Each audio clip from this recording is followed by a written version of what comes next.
Mr. Roadley? Here. Mr. Waltrip? Here. Mr. Gussman? Here. Mr. Apperson? Here. And Mr. Hughes is absent. Our first order of business of the approval of the minutes from the December 13th, 2017 regular board meeting. Are there any additions, deletions, corrections to the minutes? The minutes stand approved. Our next order of business are public hearings, and our first case is W20-18 VNRC 18-0211 or 209 Sherwood Forest. Mr. Wilson. Good evening, Mr. Chair, members of the board. Mike Wilson, Senior Watershed Planner, Stormwater Resource Protection Division, here to present case W20-18. Mr. Henry Thorndike has applied for a wetlands permit on behalf of Mr. John Cox to replace an existing pier with a 5 foot by 110 foot long pier using an excavator on timber mats on property located at 209 Sherwood Forest within the Riverview Plantation subdivision.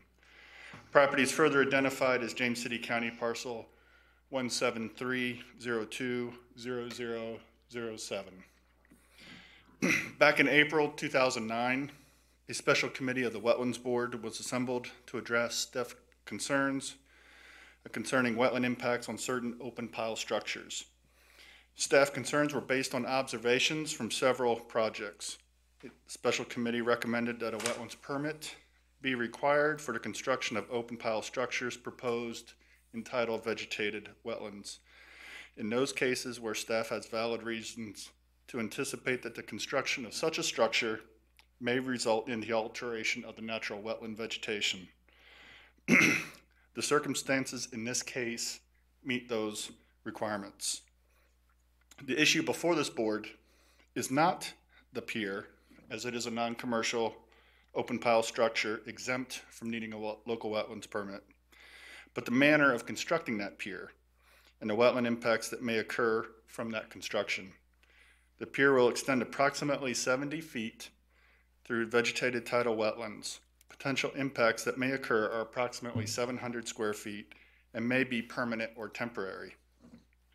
Due to the unknown quantity of wetland impacts that may or may not occur, staff does suggest a surety in the amount of $5,000 be required to guarantee the no net loss provisions as outlined in 4 VAC 20-390-10 and shall be in a form acceptable to the county attorney's office. Similar to cases heard by this board previously, the surety may be set aside for 1 year after the construction and the wetland impact issue revisited by staff and other members, interested parties, to determine the extent of permanent vegetated wetland impacts. At that point in time, the mitigation could be required or the escrow returned to the property owner if there are no permanent impacts.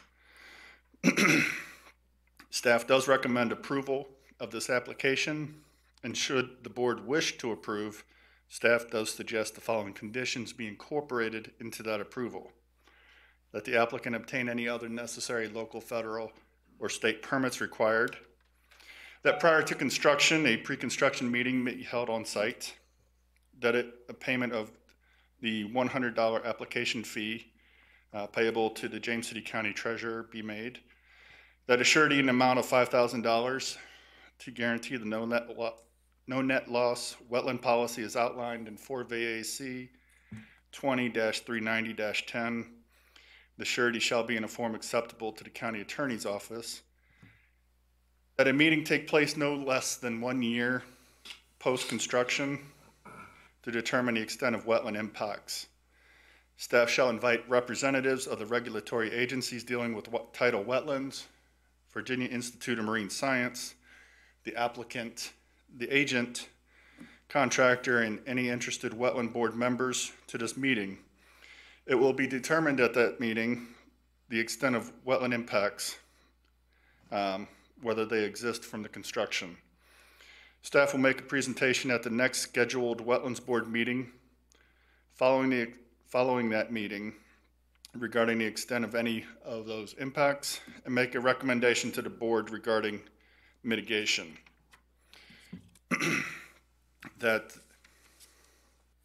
any development activities located in the special flood hazard area shall comply with Article 6, Division 3, floodplain regulations of the James City County zoning ordinance, and receive all required approvals and permits prior to the commencement of such activities, and that the wetlands permit for this project shall expire April 11, 2019, if the construction has not begun and any extension of the permit is needed. Written request shall be submitted to our office, the Stormwater Resource Protection Division, no later than 6 weeks prior to that expiration. If I may direct your attention to the screen.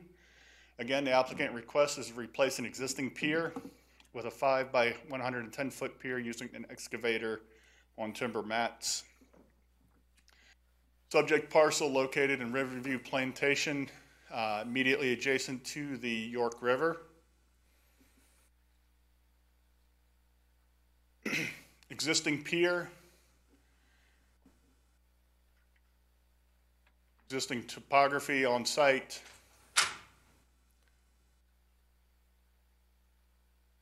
And the RPA as it affects his property. From the application, there is a marsh tow sill on the property at 70 feet from the shoreline. This is vegetated tidal wetlands in this location. The existing pier shown here to be replaced, existing boathouse to remain, and the pier tied into that. Photographs from the site. This is the pier that would be replaced.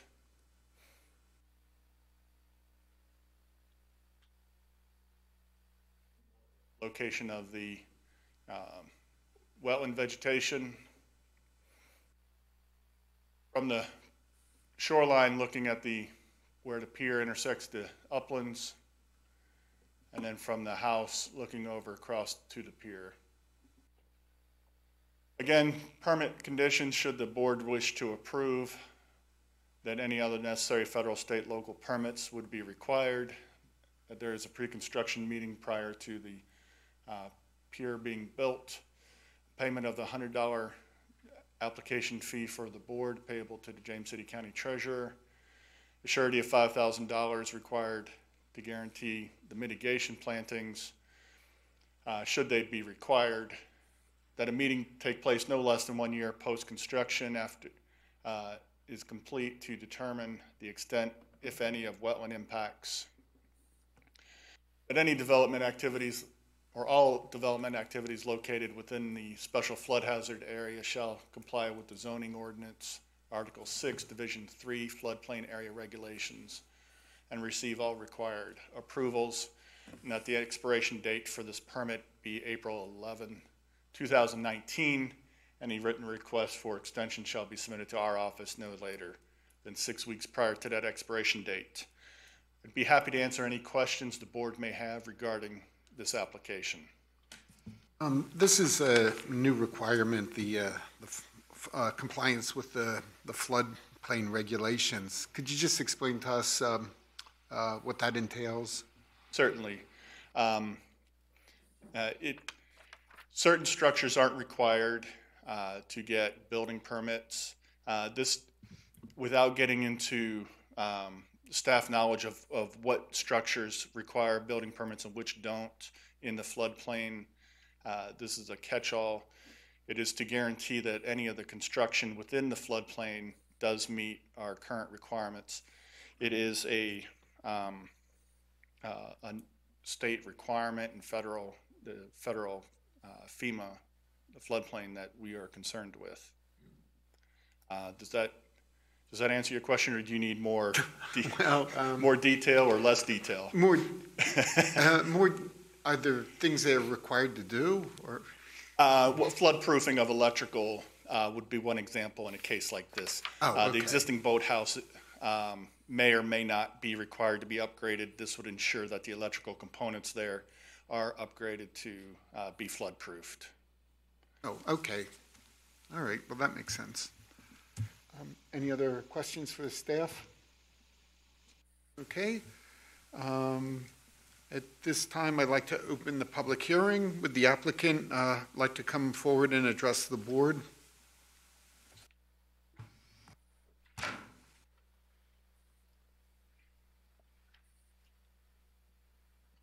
Yes, sir. My name is Henry G. Thorndike Jr., and I am the agent in charge of getting this permit.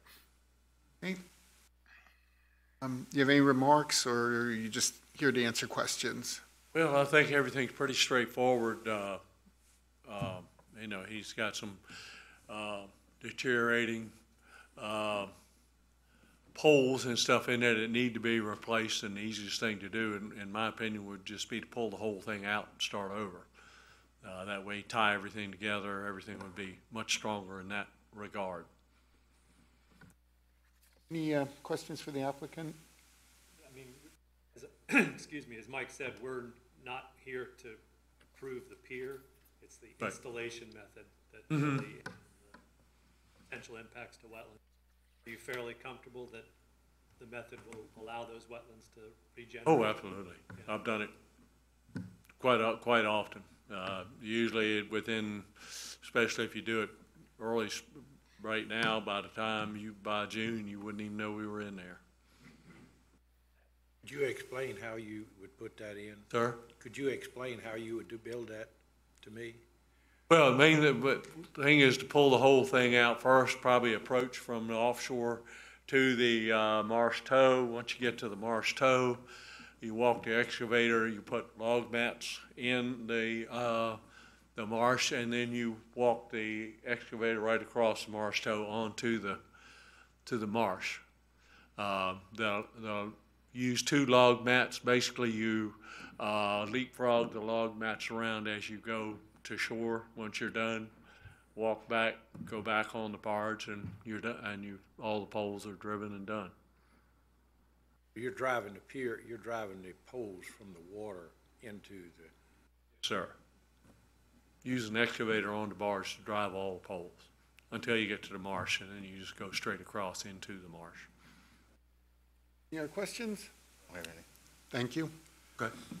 Would anyone else like to speak on this issue? At this time, I'll close the public hearing.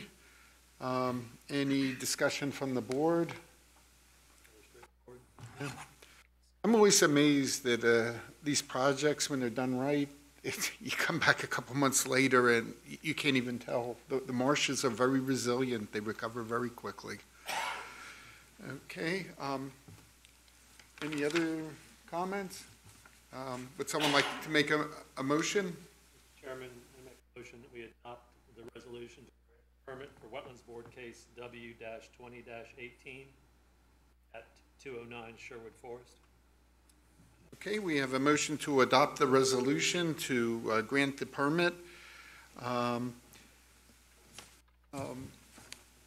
Madam Secretary, will you call the roll, please? Mr. Roadley? Yes. Mr. Waltrip? Mr. Gussman? Yes. Mr. Apperson? Yes.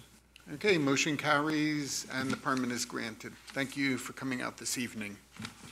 That concludes our public hearings for tonight. Our next matter is, our next item is board considerations. Mr. Wilson? As the board is aware, and I want to make the public aware, we did have a board member resign in February and a very valuable staff member retire in December. And I would like to read into the record 2 resolutions of appreciation for both of those members. The first one is for Mr. Roger Schmidt, who now resides in Florida, where it is a little bit warmer than it is here today.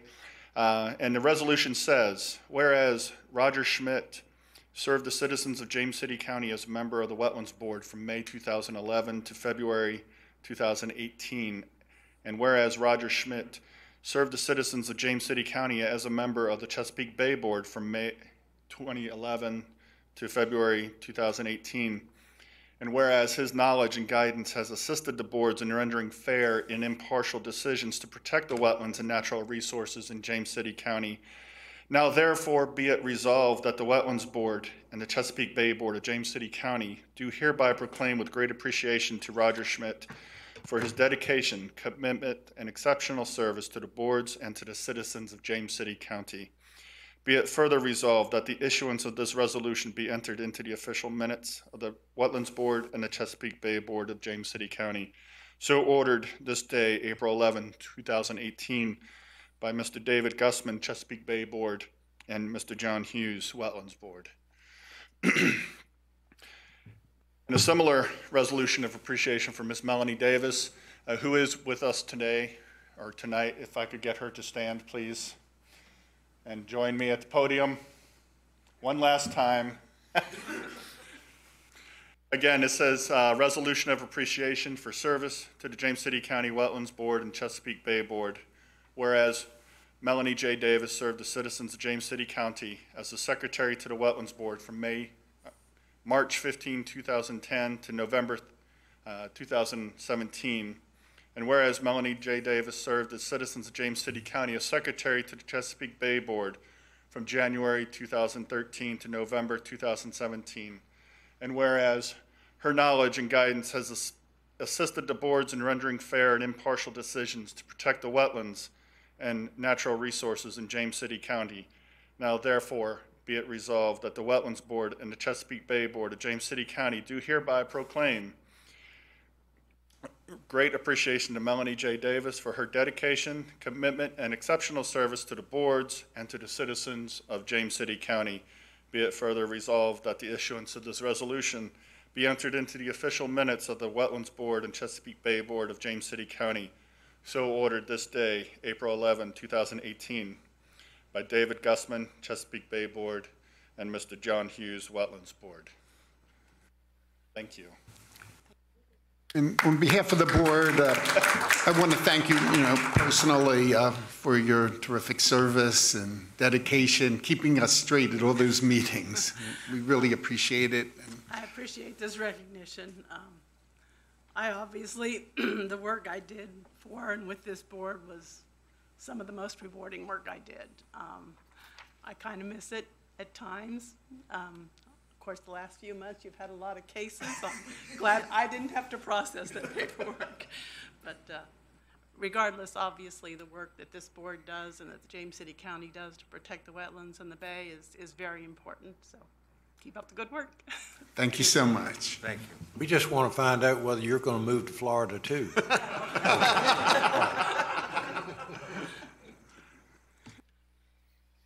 Okay. That concludes our board considerations. We have no matters of special privilege tonight. Can we have a motion to adjourn? Okay, all those in favor signify by saying aye. Aye. Okay, we are adjourned.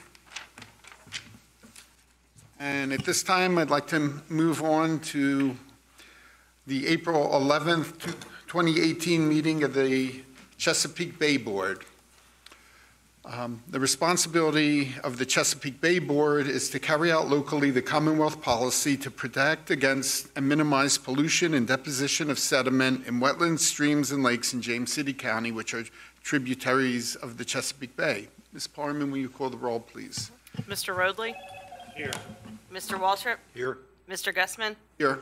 And Mr. Apperson? Here. And Mr. Hughes is absent. Okay. Our first order of business are the minutes from the March 14th meeting. Are any additions, deletions, changes to the minutes?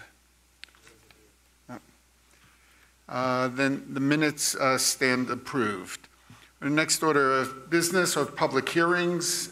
We have one public hearing tonight, CBE-18-083, 125 Congressional. Mr. Long.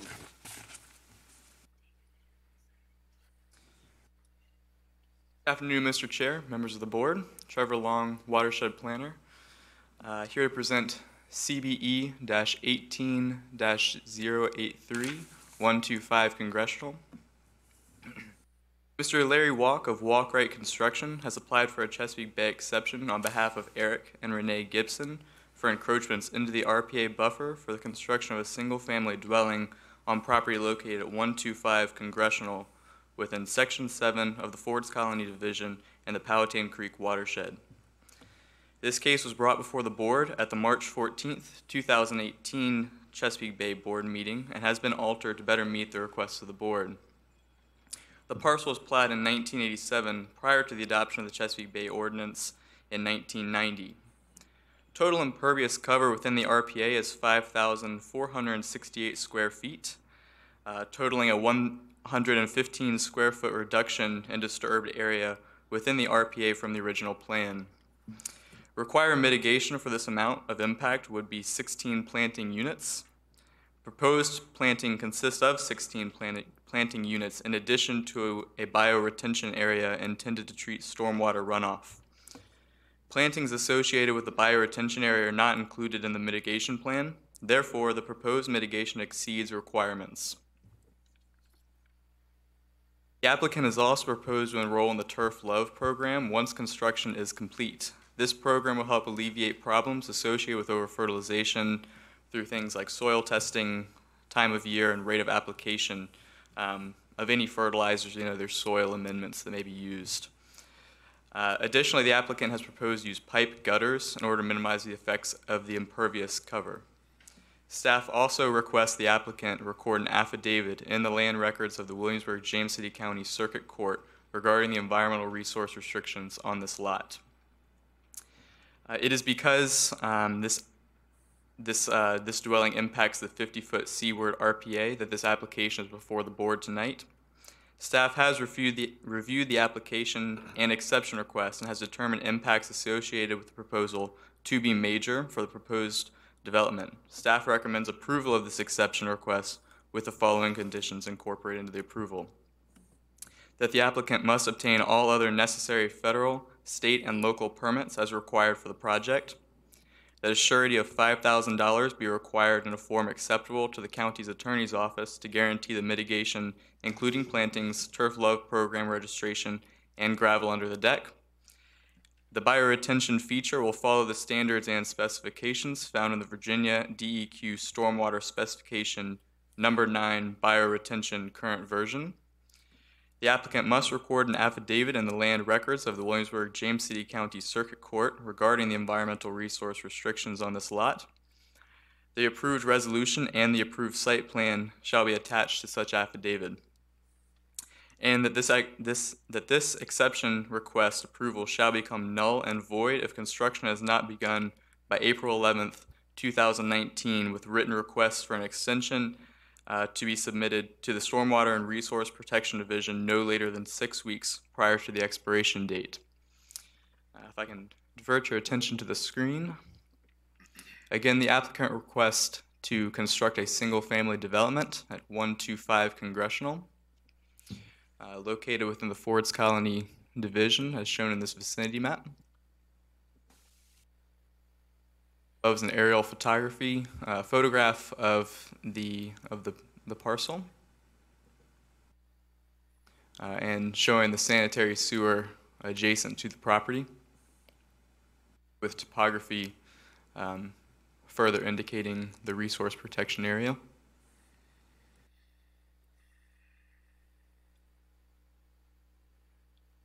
Above is the revised site plan, including the bioretention area. 50-foot seaward RPA line here and 100 here, with the wetland line indicated in blue. In comparison to the original drawing, the house has been moved forward from the original plan.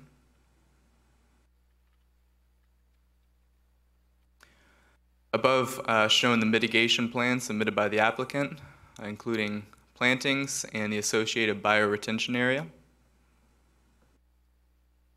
In comparison to the previous month, the increase in plantings and the addition of the bioretention area. Site photographs from the street. Oops. site photograph looking into the parcel from the adjacent property and back towards the back lot of the property. Again, staff does recommend approval of this exception, given that all other necessary local, state, and federal permits are acquired, that a $5,000 surety acceptable to the county attorney's office be made, that the bioretention feature follow the standards and specifications found in the VADEQ specification number 9 bioretention current version, that an affidavit is recorded in the land records of the Williamsburg-James City County Circuit Court, and that this exception become null and void if not started by April 11th, 2019, with extensions to the exception requested no later than 6 weeks prior to the expiration. Thank you, and I'd be happy to answer any questions that the board may have. Can you go back to the plantings where it compares the two plans? And just a little bit slower, what's the difference between the number of plantings from last month to this month? Absolutely.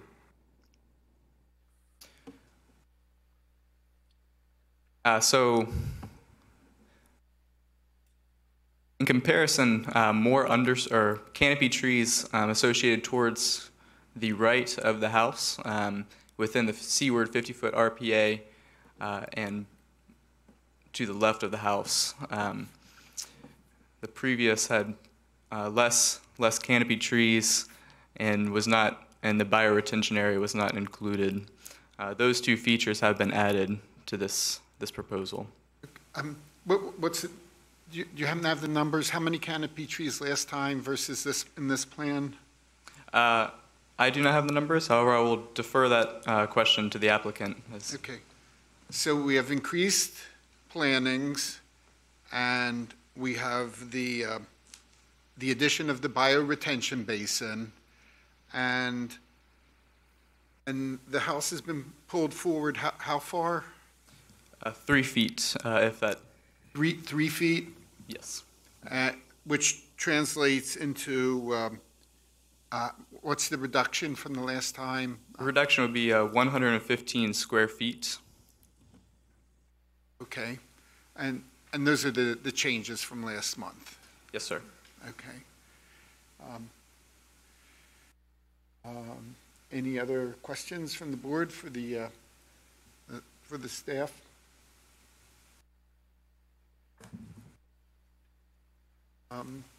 Okay.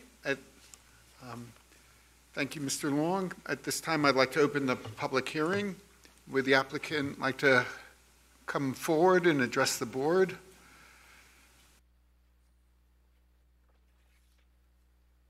Hello, I'm Matt Conley with Land Tech Resources. We prepared the plan. There was the 3 feet is actually 10 feet, so the house has been moved forward 10 feet. I just wanted to clear that up. 10 feet. 10 feet, yes, sir. About Okay, 10 and and a the half 10 feet reduce the impact. Yes, about 115 square feet, but it was close to 200 square feet of impervious surface that was reduced. But we had to expand the back a little bit to fit that bioretention BMP in there.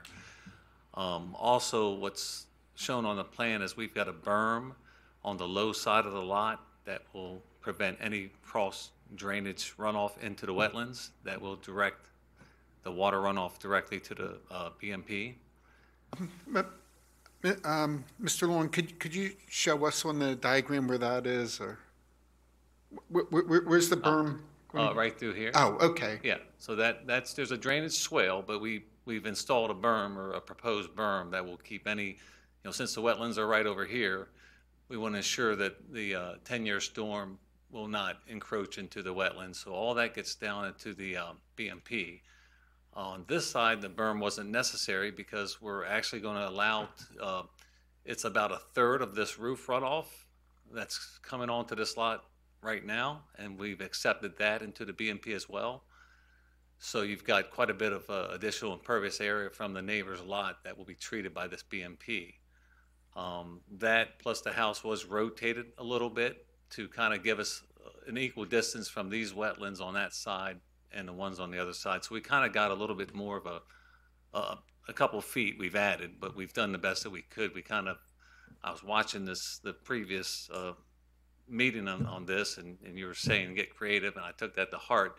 So we actually did, kind of protect those wetlands as best as we could by scooting the house over, moving it forward, and installing a earth berm that would take care of any, water runoff that may come from the house. And I think that's pretty much it. I think I've covered all the points. I'm here to answer any questions if you have any. Okay, any questions for the applicant? That, the discharge point, I noticed the riprap down in the wetlands. Have you thought of just moving that back a little bit and then maybe putting a level spreader just before that? Yeah, we can do that. Yeah, we can do that. There, we wanted to try to get it into that drainage easement. It ultimately will end up into it, but we were trying to avoid, the slope on that end, but we can pull that back and put a timber or just a earth level spreader. One's fine. Are you adding engineered media to that basin? Yes, yeah, fire retention mix, yep. I appreciate you pointing out that you reduced the impervious cover by 200 square feet, because that's also helpful, even though it's not necessarily in the sea. No, and Reduction in the driveway? yeah, so we're also treating, that entire stem portion of the driveway that's outside of the RPA. So, all this runoff is, for the entire site, goes to this BMP, as well as the current site of the neighbor's lot to the west there that's kind of naturally just draining there now. Any other questions for the applicant? Thank you very Thank much. you. Would anyone else like to speak on this issue? Please come forward and state your name for the record. I'm H. Stanley Boulding. I reside at 112 Southern Hills. I'm speaking on behalf of my wife, myself, and Paul Kelly, who are adjacent neighbors and here present tonight, who live at 116 Southern Hills. Mr. Kelly's property is adjacent to the easement drainage easement on the, let me pull up my, I'm sorry. I have to apologize. I had,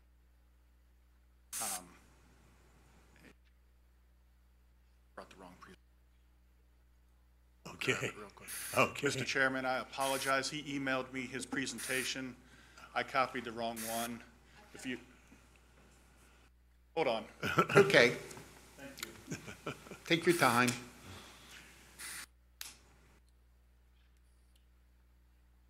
Let me say I appreciate the opportunity to you, Mr. Chairman, and board members to express some of my concerns with both regard to potential flooding and to erosion within that greenways area that is designated S7 of Forts County subdivision.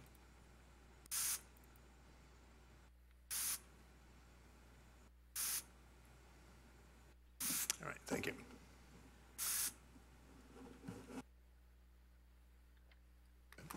Next slide, please. Are you going to, will you have a map in your presentation that'll show? Yes. Okay, good. It's got a shape. Okay. To get it. No, it's not one. Just want to, oh, there we go. Now it's behaving. You just want to give me a finger point. I'll take care of it from the laptop. Okay. There. All right. Are we ready? Yes, we're ready. Okay. Okay, this is the a diagram of the RPA.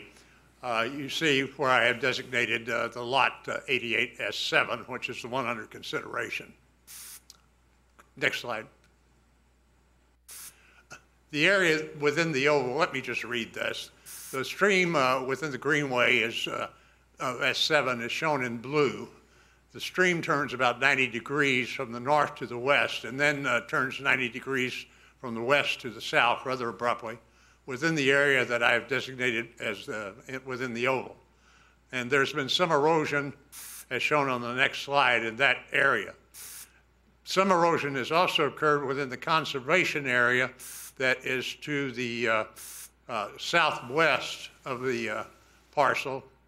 And that is a conservation easement that lies between lots 130 and 131, S7 subdivision on Southern Hills, which are adjacent to, the lot 130 is adjacent to the lot 88 on Congressional. Next slide.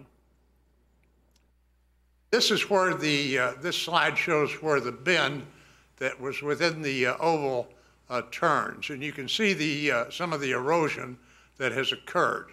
The house in the background is the house at 121 Congressional, and that is very close to the boundary of the parcel under consideration.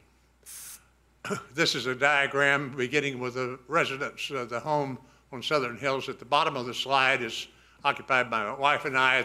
The next one on Southern Hills is the Kellys, and that is the one that's adjacent to the easement. And then we go on around and behind the pool and is the parcel under consideration.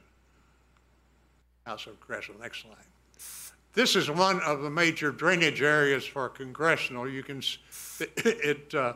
Congressional slopes down from the parcel, heading to the north, and then down from the south end of Congressional.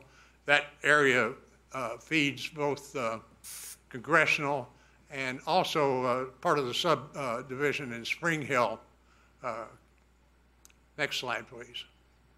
And you could also see that the erosion that has occurred that is within that easement.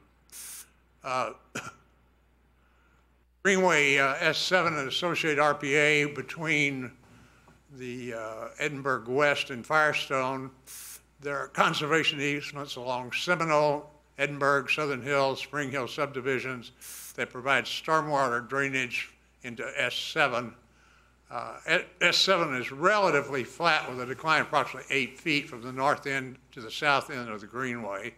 And one of my major concerns is potential flooding that may occur, next slide please, that may occur as a result of this particular series. There's 7 culverts there that provide drainage for the Greenway. You can see the stream in the background, and that is Firestone. That is about 8 and 8.5 feet above the level of the Greenway at that particular point. And the amount of debris that is in the Greenway could provide blockage and really create a dam there that with severe runoff from thunderstorms or northeaster or something of that nature would truly flood the area. Next slide. That is pointing from Firestone looking up to the north on the S7 Greenway. And you can see the amount of debris that's within the Greenway.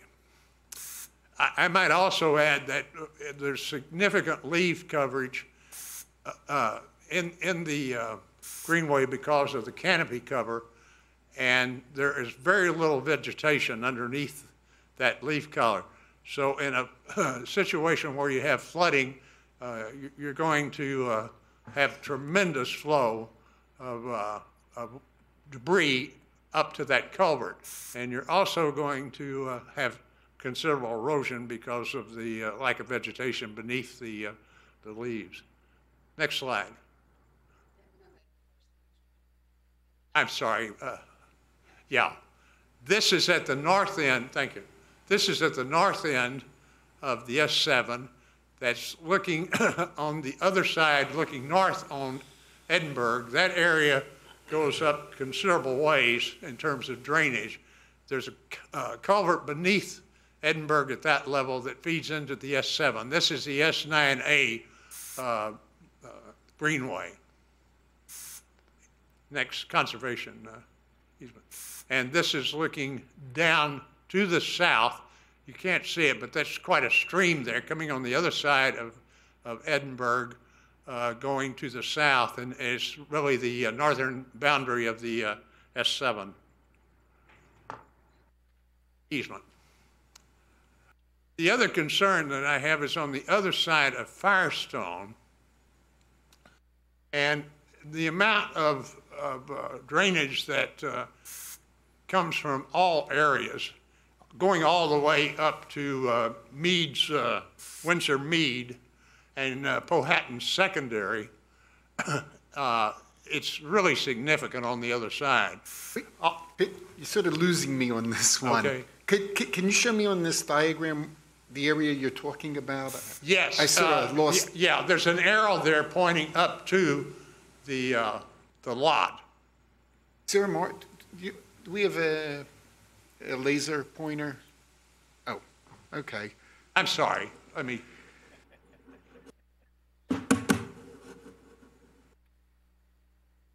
This is the lot in question, Mr. Gussman. Okay, Okay, right there. okay. I apologize. I just lost you when we went to this one. All right. Okay, next slide. And again, a diagram showing the federal insurance rate A and Z zones, and there is some encroachment on the other side of Firestone there with one of the special hazard flood areas.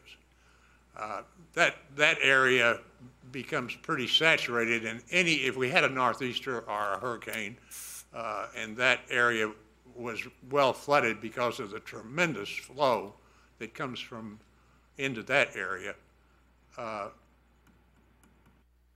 think would also assist blocking that culvert on Firestone that would back water up into that S7 zone. I have no other comments. I appreciate very much the opportunity to express our concerns. As you are well aware, there are many, many homes in this community that are well within the RPA. So that's just a problem of the nature of the topography.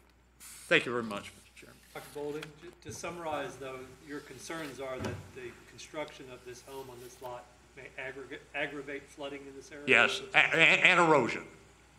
And erosion. And I'm not sure that the mitigation factors will accommodate that, but that's for you people to decide. Thank you very much. Thank you very much for coming out. Would anyone else like to speak on this issue? Sure. Please come forward. State your name for the record. My name is Virginia Wortman. I'm Dr. Boulding's wife. The only thing that he didn't say that I'd like to emphasize is that construction sometimes takes longer than we want it to. And during the period that this house would be under construction, if you granted the exception, and before all these new plantings come in, I'm concerned about what might happen during that period with the runoff, the erosion, the storms, all of that sort of thing, because there's not going to be anything there to hold the ground. And we all know that when the lots are being built, the first thing they do is clear. They clear cut everything, and then they start building the house, and then they start putting in the plantings. So that was the only thing I'd like to Okay, emphasize. well, our staff can certainly address that, right? How about a rundown from the staff on the erosion and sediment control measures that would be required and how we... Certainly. This house would require what we consider to be super silt fence. That's wire reinforced silt fence. And the reason for that is because of the proximity to the wetlands. That, along with standard construction entrance and routine inspections, would help alleviate Ms. Workman's concerns, in my opinion. Would this be required to obtain a SWIP?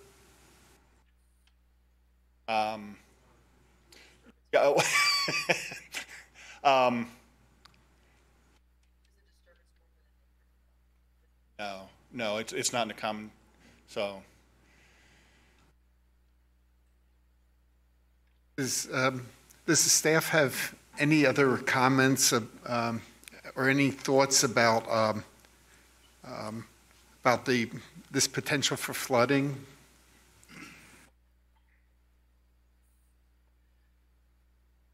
I mean, if the neighborhood association, or if Ford's Colony, is rigorous in keeping the culverts clean, would that go a long way towards preventing any, flooding issues? Dr. Bolding and I spoke at length yesterday morning regarding the flooding concerns he expressed to the board. While I don't disagree with him, the amount of impervious cover that is being proposed for this lot would not exacerbate the flooding problems that occur during a Hurricane Isabel or Floyd, one of those significant rainfall events. I did suggest, and he acknowledged that the culverts under Firestone were under Ford's Colony HOA purview, and it was their responsibility, and he agreed to keep those cleared and cleaned on a routine basis. And if I've misstated anything, I would welcome correction. So, any further questions? Did you receive comments from any of the other neighbors on either side of this proposed? I have not. I did. Oh, wait. Oh, apparently there are some other neighbors here. I have not spoken to them. So. Okay, well, our public hearing is still open, and we welcome all comments. Diane Kelly, and I'm at 116 Southern Hills. We moved in 2002 in March, and in September of that year was Isabel.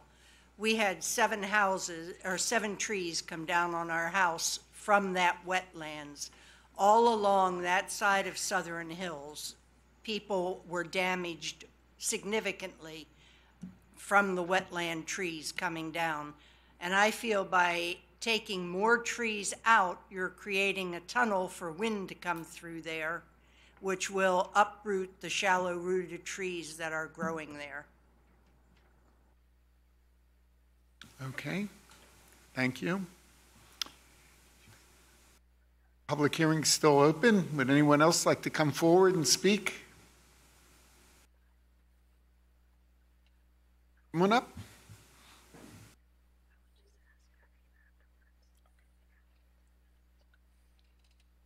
My name is Paul Kelly, and I live at 116 Southern Hills, and the last participant was my wife.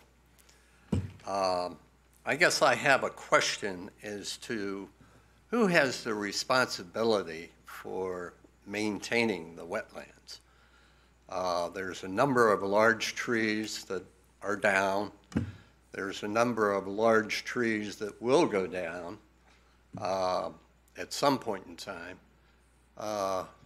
Is it Ford's Colony's responsibility, or is it your responsibility to get those large trees out of there? So typically it's the landowner who owns the property, and I assume that's the HOA that owns these greenways through the. Well, these are trees in the wetlands. But are the wetlands in question on an individual lot, or are they No. in the common? No. They're in the common area. Yeah, right. So from a land rights standpoint, it's the owner of the property. I can tell you from a practical standpoint, regulatory agencies, the Corps of Engineers, the DEQ, they look at fallen wood in a different manner than you might expect. You put wood chips in a wetland, it's considered fill. A tree falls in a wetland because of a wind event, it's biodiversity. It creates additional habitat for critters that live in the wetland. So that's considered a good thing? Depending upon who you're talking to. Yeah, okay. From an adjacent landowner who's looking at a fallen tree, maybe not so much. Right. But from a regulatory agency, they may see that as an opportunity. The issue with respect to removal of the tree, generally they frown upon heavy equipment in the wetland, but sometimes you can go in and drag it out with a cable and then dispose of it outside the wetland. Yeah. Well, this area is fairly wet, and there are some large trees that no doubt in the future will come down. So. We understand your concern, but I urge you, if you have any questions, about the wetlands and you see a potential for a tree coming down on your property that are in the wetlands, call the county staff and talk to them first before you go in with the chainsaw. All right? I won't go at it with a chainsaw. Okay. Guaranteed.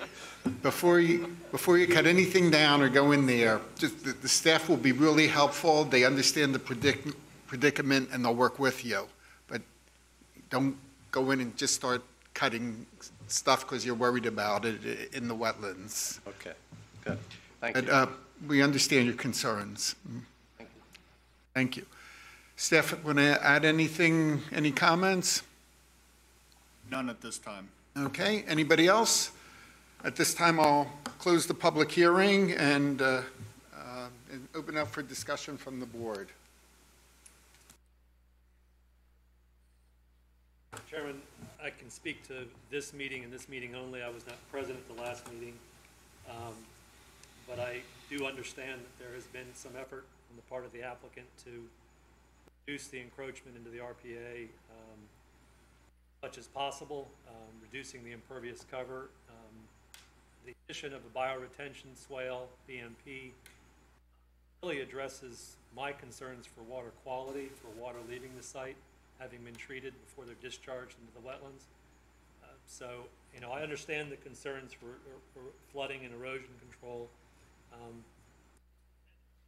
I've seen sites that have been used ENS, the bio-reinforced fencing, and that does tend to stand up better than just plain old silt fencing, provided it's maintained, and I'm certain Mr. Connolly, understands the importance of that. So those are my thoughts on the application as it's presented, and I also appreciate the additional plantings, canopy trees. I also feel it's a significantly improved plan from what we saw at our last meeting. Appreciate the effort that went into it. I agree with the improvement in the plan. I also share your concerns with the erosion during construction. I think that's when the property is the most in jeopardy for significant erosion to take place. And I also know the biofence that's being talked about here is about being used and installed properly. It won't let any silt through. The key to it is put it in right and then watch it, but it will not let any silt go through and into the stream. The county's pretty good about enforcing the erosion and sediment control ordinance. If you think that there's a problem with it and it's not being complied with, I urge you contact the staff. I know they'll be out very quickly to inspect the site and require correction of any problems. But if the rules are adhered to and it's done properly, I think they can protect against a lot of these problems from occurring. Any other discussion from the board? Can we have a motion? Mr. Chairman, I move that we adopt resolution grant the exception for Chesapeake Board case CBE-18-083 at 125 Congressional. Okay, we have a motion to adopt a resolution to grant the exception. Ms. Parman, can you call the roll, please? Mr. Apperson? Yes. Mr. Gussman? Yes. Mr. Waltrip? Yes. And Mr. Rodley? Yes. Okay, motion carries and the exception is granted. Thank you for coming out. Thank everyone for their participation. That's our only public hearing for tonight. We have no matters for board consideration. I don't believe we have any matters of special privilege. Can we have a motion to adjourn? So moved. So moved. We are now adjourned.